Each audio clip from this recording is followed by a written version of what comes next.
All right, we're back with Root Source and Avi Lipkin. Avi, I wanted to ask you about the Islamic terrorism, what you see happening. Is there anything, any new trends? As you know, Spanish is my mother tongue. Yes. And so I am very, very interested in everything that happens in Latin America. And I've been seeing some very, very worrying trends about Islamic terrorist infiltration into South America. Now, as you may or may not have known, just about a week ago, Rafsanjani died. Rafsanjani was one of the revolutionaries in the Khomeini revolution of 1979. Oh, yes. After a while, he was sidelined because he got on the wrong side of some of these ayatollahs. But he was an ayatollah. This guy, everyone says, he's a moderate. The media in the U.S. and Europe, he's a moderate. Mm-hmm. He was behind the bombings at the Israeli embassy and the Jewish Cultural Center in Argentina, which killed over 100 people. So, as they say in American slang, moderate my foot. Okay. The Iranians have been playing a very major role throughout South America.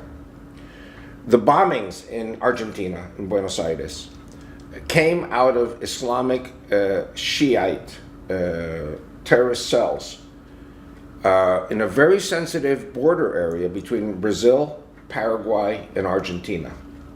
It's called the Triangle of the East, or the Triangle of Terror. And this is something that Rafsanjani was running, together with Hezbollah. Hezbollah is the Shiite terrorist group from Lebanon. Media really doesn't talk very much about it. They are building mosques in a tremendous pace in Argentina. Brazil, which is about 150 million people, Brazil has 11 million Muslims. And they are all over Brazil, but they're also in border areas. They control the illicit drug trade, counterfeit money, sex slaves. All of these things go through these Islamic smuggling networks.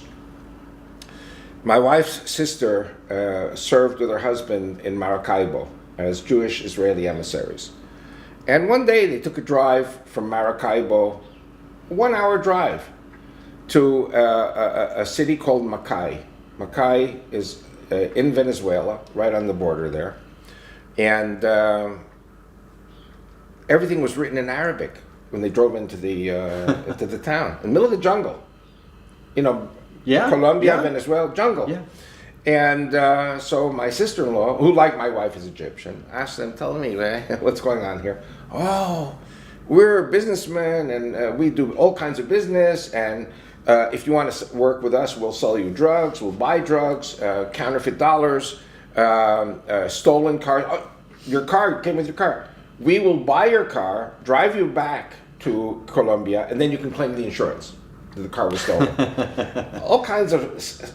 Islam is famous for its scams. Yes. And ripping off the stupid Christian governments and peoples that don't understand how the insidious way that these terrorists think. And so my sister-in-law got really scared, and they turned around and drove back very quickly to Venezuela.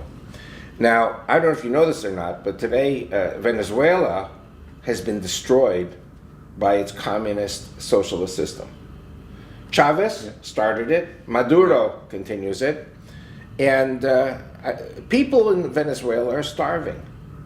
And Maduro just appointed as his vice president an Iranian Shiite Muslim. So the Iranian Shiites are taking over Venezuela. I mean, at least the leadership positions. And this is very dangerous for the Christian population of Venezuela. And he will not allow elections. He will lose if there are elections. And so this is a case in which Islam is dominating a country by proxy, through Maduro. So we have Venezuela, Argentina, Brazil, and Brazil. And Mexico. Are you saying that we should begin to think of these countries like we think of European countries, in the sense of being infiltrated and being controlled, not totally controlled, but Latin America is worse. Control. Latin America is worse. It's worse because the Western countries I hate to use the word Protestantized because I mean even France is Catholic, but the Western countries have a very, very different historical viewpoint about the supremacy of Christianity over Islam. The Latin Americans are disconnected. I mean, they remember once in Spain there was a Reconquista, there was a war against Islam, but So they're more open. They're more. It's like, they're more accepting, more open. Bring us the money. And bribery is rampant in Latin America. Okay.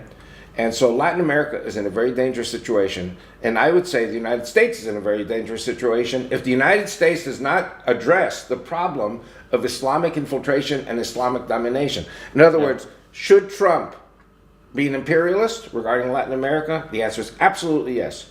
To save the Latin Americans from Islam, because otherwise the Latin Americans will do whatever the Muslims tell them for the right price. Should Trump build the wall? Trump for this purpose? Absolutely build a wall. Israel has a wall. Saudi Arabia has a wall. A lot of these countries all have walls. And it might not be 100%, but it'll block a lot of these people from coming in. All right. Well, when we return, I'd like to ask you about Israel and how Israel's going to fare in the months and years ahead. So we'll be back and hope you'll stick around for our next segment. Thanks for joining.